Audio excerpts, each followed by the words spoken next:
Students, आज का हमारा जो टॉपिक है, हमने उत्सर्जन तंत्र देख लिया। उत्सर्जी पदार्थों के आधार पर उत्सर्जन के प्रकार देख लिए। अब 11th में जो है यहाँ पर उत्सर्जन तंत्र का चित्र पहले हम समझेंगे, उसके पार्ट्स के बारे में जानेंगे, उसके बाद उसकी क्रियाविधि समझेंगे।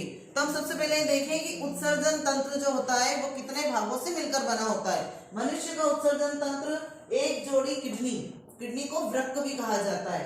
एक जोड़ी किडनी, राइट और लेफ्ट, ये हमारा राइट हैंड, ये लेफ्ट हैंड, राइट किडनी और लेफ्ट किडनी। इसमें ये चीज ध्यान रखना, right kidney is bigger than left.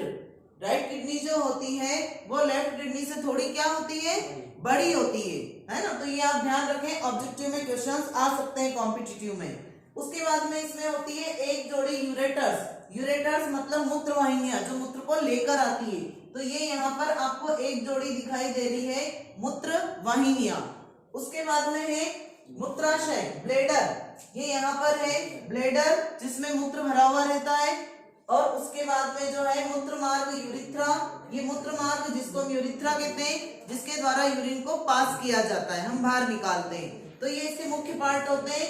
उसके अलावा ये ध्यान रखना कि किडनी के ऊपर एड्रिनल ग्रंथि पाई जाती है टोपीनुमा संरचना में। ये हार्मोन्स की स्त्राव करती है। इससे कई नर हार्मोन, मादा हार्मोन जो होते हैं, सेक्स हार्मोन है ना, हमारे जो आपातकालीन स्थिति में जो हार्मोन स्त्रावित होते हैं वो इन्हीं के द्वारा हार्मोन स्त्रावित किए जाते हैं। एड्रिनलिन हार्मोन जो है वो स्त्रावित होता है। अब इसमें चित्र में हम देखने का प्रयास करेंगे। इसमें क्या है, सबसे मेन बात ये ध्यान रखें कि ये दोनों किडनी जो होती है, लेफ्ट और राइट किडनी, इसमें से राइट किडनी थोड़ी सी बड़ी है, लेफ्ट छोटी है। और उसके बाद में इनका आकार, राजमा का आकार, काजू का आकार, या इसको सेम के बीच, सेम मतलब बालों, सेम के बीच के आकार का शेप माना जाता है कि इस तरह की होती है, लाल रंग की होती है। कैसी होती है, लाल कलर की, काजू के आकार या राजमा के आकार या सेम के बीच के आकार की। और बाहरी तरफ से इसका जो बाहरी वाला पोर्शन होता है वो होता है उत्तल, और अंदर वाला धसा हुआ होता है अवतल। और यहाँ पर रीनल धमनी और रीनल शिरा दिखाई दे रही है आपको। धमनी का अर्थ आपको पता है, जो शुद्ध रक्त का परिसंचरण करती है, मतलब ऑक्सीजनेटेड ब्लड, और शिरा मतलब अनऑक्सीजनेटेड, मतलब कार्बन डाइऑक्साइड युक्त।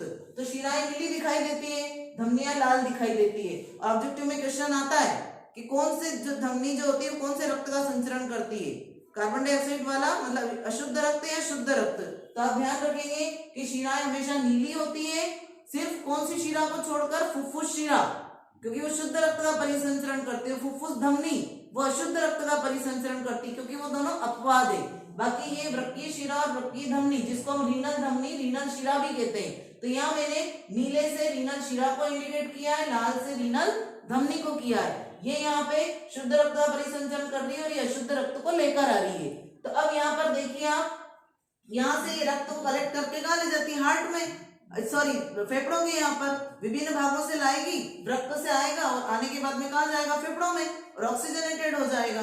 तो इस तरह से ये दोनों का फंक्शन है, सर्कुलेट करना ऑक्सीजन और CO2 का। उसके बाद इन दोनों किडनी का ये ध्यान रखें कि बाहर से ये उत्तल, अंदर से अवतल, इसका जो धसा हुआ भाग होता है वो कहलाता है हाइलम, इसको पेल्विस भी कहते हैं, हाइलम। और यहीं से मूत्र वाहिनियां निकल रही है। देखो आप, इस धसे हुए भाग से, इस हाइलम से ही मूत्र वाहिनियां निकल रही है। एक जोड़ी किडनी, दोनों किडनी के ऊपर एड्रिनल ग्रंथि, एक जोड़ी मूत्र वाहिनियां।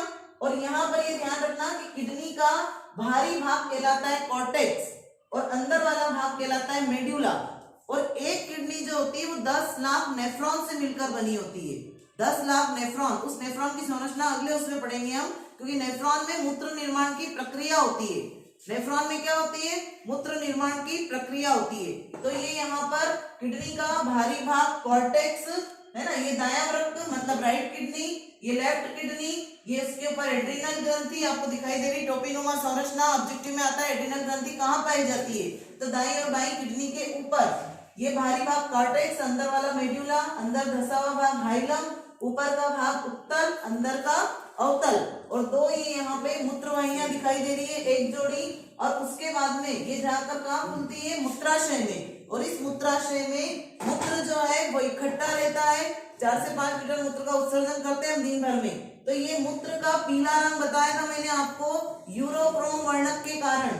इसके कारण होता है यूरोक्रोम। एक वर्णक बताया था कि यूरोक्रोम वर्णक होता है जिसके कारण इसका रंग कैसा होता है, पीला, है ना। तो ये और मूत्र मार्ग से इसको बाहर कर दिया जाता है। अब कुछ बच्चों को इसका डायग्राम बनाने में दिक्कत होती है, तो इसका डायग्राम बनाना बहुत आसान है। मेन संरचना आपको केवल इसमें किडनी को बनाने में आती है। तो आप क्या करें, सबसे पहले इसमें जो है ये दोनों यहाँ रीनल धमनी और रीनल शिरा बनाए। तो एक लाइन इस तरीके से खींचेंगे, फिर उसके बाद में इसको यहाँ से डिवाइड कर लिया, है ना। फिर इसको नीचे ले गए, नीचे जाके इस तरह से डिवाइड किया दो भागों में।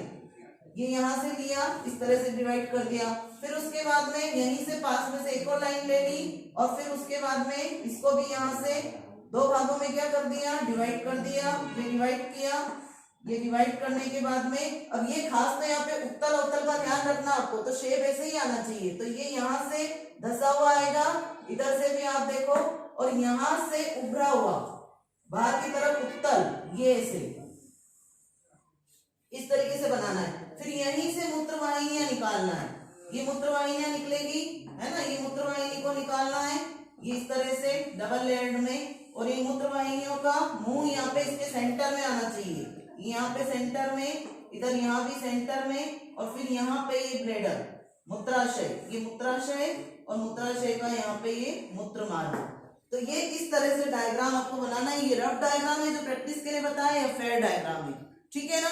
अब जो है हमारे विद्यालय के बच्चों ने जो इसका बनाया वो देखिए आप, कि ये बच्चों ने बना रखा है। ये 10th क्लास के लिए भी उपयोगी है और 11th क्लास के लिए भी उपयोगी है। इसमें आपको ये दोनों किडनी दिखाई दे रही है।